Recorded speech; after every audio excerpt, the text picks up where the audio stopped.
सशङ्खचक्रं सकिरीटकुण्डलं सपीतवस्त्रं सरसीरुहेक्षणं सहारवक्षस्थलकौस्तुभं श्रियं नमामि विष्णुं शिरसा चतुर्भुजम्। सम्पूर्ण दर्शक तथा श्रोता महानुभावहरू नमस्कार। अधिक मास महिमा वर्णन तथा विधि विशेष यस श्रृङ्खलामा हजुरहरूलाई हार्दिक स्वागत छ। म पण्डित तारानाथ पराजुली। दर्शक महानुभावहरू, मैले यस च्यानलको मार्फतबाट हजुरहरूका लागि विभिन्न धार्मिक विषयवस्तुहरू, ज्योतिषीय विषयवस्तुहरू, त्यसै गरी हाम्रा विभिन्न व्रत पर्वहरूका पूजन विधिहरू, त्यस्तै गरी महिमाहरू हजुरहरूलाई उपलब्ध गराउँदै आइरहेको छु। त्यसै समयमा अहिलेको समयमा हाम्रा अगाडि अधिक मास आएको छ, जुन रहेको छ 2077 सालको असोज महिनाको 2 गते शुक्रबारदेखि लिएर 30 गते शुक्रबारसम्म। यो समय सूर्य सङ्क्रान्ति नभएको समय हो। हरेक 3 वर्षमा एकपटक यसरी अधिक मास हुने गर्दछ। विशेष गरेर अधिक मासलाई हामीहरूले मलमास पनि भन्दछौँ भने भगवानको कृपा प्राप्त गरेको महिना भएको कारणले गर्दा यस महिनालाई पुरुषोत्तम मास पनि भनिन्छ। विशेष गरेर मलमासको समयमा अथवा यस पुरुषोत्तम मासको समयमा विभिन्न प्रकारका हामीले गर्दै आएका माङ्गलिक कार्यहरूलाई रोक्नुपर्ने हुन्छ भने विभिन्न प्रकारका धार्मिक क्रियाकलापहरूलाई अत्यन्त धेरै गर्न सकियो भने त्यसले चाहिँ हामीलाई अत्यन्त अक्षय पुण्य प्राप्त हुन्छ। अथवा यो समयमा गरेका धार्मिक क्रियाकलापहरूको फल जुन नियमित रूपमा गर्दै आइरहेका क्रियाकलापहरू छन् अथवा जपहरू, दानहरू, यिनी कर्महरू छन्, यिनीहरूको कर्मको चाहिँ अत्यन्त अक्षय अथवा गणना गरेर नै साध्य नहुने खालको फल प्राप्त हुन्छ भनेर पुरुषोत्तम मासको महात्म्य तथा शास्त्रीय अन्य प्रसङ्गहरूमा उल्लेख गरिएको छ। दर्शक महानुभावहरू, म आजको यस श्रृङ्खलामा हजुरहरूका लागि यस अधिक मासको समयमा हामीले के गर्न हुन्छ, त्यसै गरी के गर्नु हुँदैन अथवा के गर्नको लागि बार्नुपर्छ भन्ने विषयमा हजुरहरूलाई जानकारी दिलाउन गइरहेको छु। विशेष गरेर अन्य श्रृङ्खलाहरू पनि अधिक मास सम्बन्धी आउनेछन्। ती सम्पूर्ण श्रृङ्खलाहरूको यहाँहरूले प्रतीक्षा गर्नुहुनेछ भन्ने आशा लिएको छु। आउनुहोस् आजको विषयवस्तुमा प्रवेश गरौँ। विक्रम संवत 2077 सालको असोज महिनाको 2 गते शुक्रबारदेखि लिएर 30 गते शुक्रबारसम्म अधिक मास रहेको छ। अङ्ग्रेजी मिति अनुसार ईसवीय संवत 2020 सेप्टेम्बर महिनाको 18 तारिकदेखि लिएर अक्टोबर महिनाको 16 तारिकसम्म यो अधिक मासको समय रहेको छ। विशेष गरेर हरेक 3 वर्षमा एकपटक यस्तो प्रकारको अधिक मासको समय आउँछ जुन मासमा सूर्य सङ्क्रान्ति हुँदैन। यो महिनाले चाहिँ आफू सबै जनहरूबाट अपहेलित भएको गुनासो भगवान विष्णुका चरणमा गएर गरिसकेपछि, नारायणका चरणमा गएर गरिसकेपछि चाहिँ म तिमीलाई यो एउटा महत्त्वपूर्ण वरदान दिन्छु। यो तिम्रो महिना नै मेरो नामबाट हुनेछ। जै अहिलेसम्म तिम्रो नाम कसैको पनि तिम्रो लागि कसैले पनि कुनै पनि नाम प्रदान गरेका छैनन्, तर म अब तिमीलाई मेरो नै नाम दिन्छु भनेर पुरुषोत्तम मास भनेर मासको नाम नै भगवानको नामबाट दिइएको छ। तसर्थ यो अत्यन्तै धार्मिक महिना हो।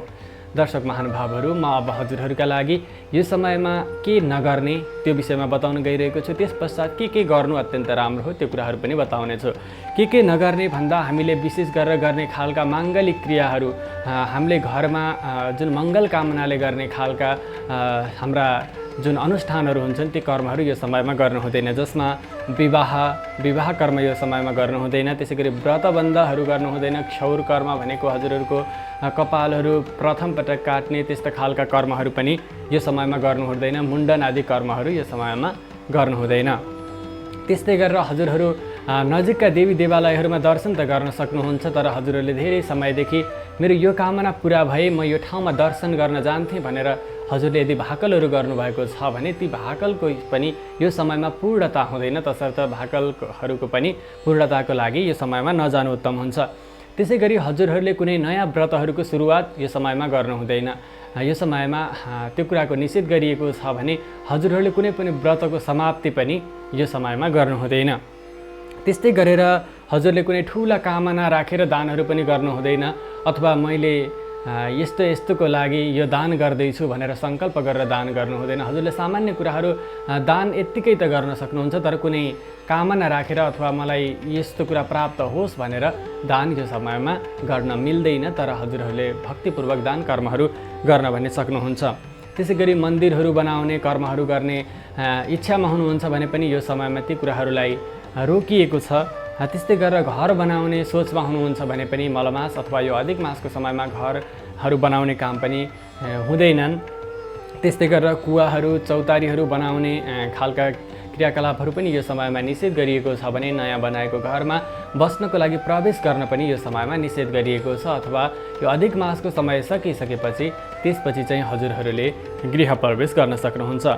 त्यसै गरी भगवानका मूर्तिहरूको प्राण प्रतिष्ठा गर्नको लागि अथवा राज्य स्तरमा नेताहरू मन्त्रीहरू अथवा प्रधानमन्त्रीहरू राष्ट्रपतिहरू परिवर्तन गर्नको लागि राजाहरू परिवर्तन गर्नको लागि पनि यो समय उत्तम होइन। यो समयमा गरेकोलाई नराम्रो मानिन्छ। त्यसै गरी आश्रम परिवर्तन भनिन्छ। भन्नुको मतलब जो धार्मिक क्षेत्रहरूमा हुनुहुन्छ गृहस्थ आश्रम ब्रह्मचर्य आश्रम सन्यास आश्रम वानप्रस्थ आश्रम विभिन्न प्रकारका आश्रमहरूमा एक आश्रमबाट अर्को आश्रममा प्रवेश गर्न पनि यो समयमा निषेध गरिएको छ। त्यसै गरेर अत्यन्त महत्त्वपूर्ण एउटा कुरा के रहेको छ भने यो समयमा गर्भाधान संस्कार गर्नु हुँदैन अथवा हामीहरू नयाँ सन्तान उत्पादनको लागि त्यस्ता प्रक्रियामा यो 1 महिनाको समयसम्म जानु हुँदैन। किनकि यो समयमा जुन असल सन्तान प्राप्तिको लागि जुन समय हुनुपर्ने थियो त्यस्तो खालको समय हुँदैन। यसमा सिर्फ भक्ति गर्नको लागि मात्रै समय रहेको हुन्छ। त्यसै गरी नयाँ कुनै ठुला कामहरूको पनि थालनी यो समयमा नगर्नु राम्रो मानिन्छ भने कुनै इच्छा राखेर ठुला पूजनहरू पनि नगर्नुहोला।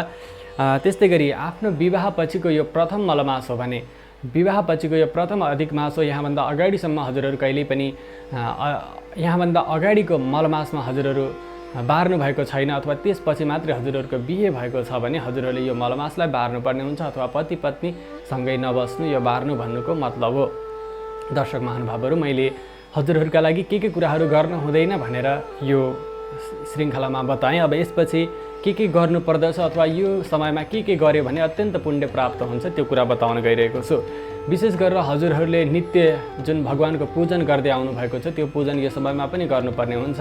त्यो पूजनको समय पूजनको फल अरू बेलाको भन्दा अझै राम्रो हुन्छ। त्यस्तै गरी शङ्ख घण्टहरू बजाउने पूजनहरू गर्ने कर्महरू हजुरहरूले गर्न सक्नुहुन्छ। त्यसै गरी हजुरहरूले भगवानका स्तोत्रहरू जान्नु भएको छ भने यो समयमा दिनहुँ पाठ गर्नुभयो भने भगवानको अत्यन्त कृपा प्राप्त हुन्छ अक्षय फल प्राप्त हुन्छ भन्ने शास्त्रीय मान्यता रहिआएको छ। त्यस्तै गरी हजुरहरूले अन्य कतै बजिराखेका स्तोत्रहरू सुन्न पनि सक्नुहुन्छ श्रवण गरेर पनि यो समयमा पुण्य प्राप्त गर्न सक्नुहुन्छ। त्यसै गरी हजुरका गरिराखेका व्रतहरू छन् गणेश चतुर्थीको व्रत बस्नुभएको छ मङ्गल चतुर्थीको पनि यो बिचमा आउन सक्छ त्यो बेलामा त्यो व्रतलाई पनि पालना गर्नुपर्ने हुन्छ। सोमबारका व्रतहरू चलिराखेका हुन सक्छन् त्यो व्रतहरूलाई पनि अगाडि लैजानु नै पर्ने हुन्छ। त्यस्तै गरी नजिकका तीर्थहरू नजिकका मन्दिरहरू देवदेवालयहरूको दर्शन गर्नु नै अत्यन्त पुण्यको काम हो। यो समयमा भने भगवानका कथाहरू सुन्ने मन्त्रहरू जप गर्ने हजुरहरूले जुन आफ्नो गुरुबाट लिनुभएको मन्त्र छ अथवा हजुरहरूले जुन व्रतबन्ध गर्नुभएको छ भने त्यो समयमा लिएको अथवा आफूलाई मनपर्ने भगवानको जुन मन्त्र छ ती मन्त्रहरू यो समयमा जप्नुभयो भने भगवान लक्ष्मीनारायणका मन्त्रहरू जप गर्नुभयो भने हजुरलाई अत्यन्त पुण्य प्राप्त हुने शास्त्रीय महिमा रहिआएको छ। त्यस्तै गरेर हजुरहरूले भागवत महापुराण हरिवंश पुराण त्यसै गरी एकादशी महात्म्यहरू त्यसै गरी यो पुरुषोत्तम मास महात्म्यहरू पनि श्रवण गर्नुभयो भने हजुरहरूलाई यो समयमा अत्यन्त पुण्य प्राप्त हुन्छ। त्यसै गरी हजुरहरूलाई यदि सम्भव हुन्छ भने यो समयमा भुइँमा सुत्ने पनि विधान रहेको छ। यदि व्रत बस्ने इच्छामा हुनुहुन्छ भने अथवा यो चतुर्मासको समयमा केही विशेष निष्ठाका साथमा यो समयलाई व्यतीत गर्न चाहनुहुन्छ भने त्यो पनि बताइएको छ। त्यसै गरी यदि व्रत नै बस्ने हजुरको उद्देश्य छ भने दिनमा एकपटक मात्र भोजन गरेर पनि हजुर भगवानको प्रिय पात्र बन्न सक्नुहुन्छ। नत्र पनि भगवानका हजुरहरूले मन्त्रहरू स्मरण गर्दै त्यसै गरी भगवानको रूपको स्मरण गर्दै पनि यो समयमा पुण्य प्राप्त गर्न सक्नुहुन्छ।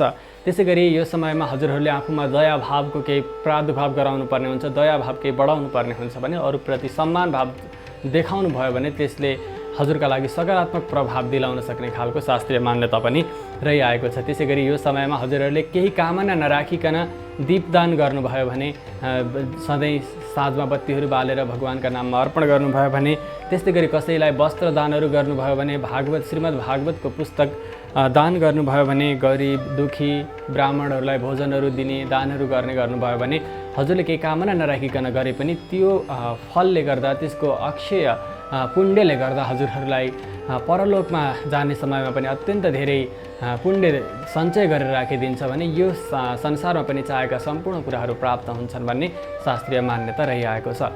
दर्शक महानुभावहरू, मैले आजको श्रृङ्खलामा हामीले यस मलमास अथवा अधिक मासको समयमा के गर्नुहुन्छ, के गर्नु हुँदैन भन्ने विषयमा हजुरहरूलाई केही जानकारीहरू प्रस्तुत गराएँ। अधिक मासको महिमा अत्यन्त धेरै छ। यसका विधिहरू, यसका पूजन विधिहरू, त्यसै गरी नियमहरू पनि धेरै छन्। मैले हाम्रा व्यवहारमा भएका अत्यन्त दिनहु रूपमा चाहिने खालका कुराहरूलाई बताएको हुँ। केही कुराहरू पक्कै पनि कमी भएका हुन सक्छन्। त्यसै गरी अधिक मास सम्बन्धी मलाई थाहा छ हजुरहरूका अरू पनि धेरै जिज्ञासाहरू छन्। ती जिज्ञासाहरूलाई पनि मेट्न हाम्रो अन्य श्रृङ्खलाहरूमा छिटोभन्दा छिटो भेट हुने नै छ। आजको श्रृङ्खलामा भने म हजुरहरूबाट ओझेल पर्ने अनुमति चाहन्छु। सर्वे भवन्तु सुखिनः, सर्वे सन्तु निरामया, सर्वे भद्राणि पश्यन्तु, मा कश्चित् दुःखभाग् भवेत्। भगवान श्री लक्ष्मी नारायणको कृपाले हजुरहरू सबैको कल्याण होस्। नमस्कार।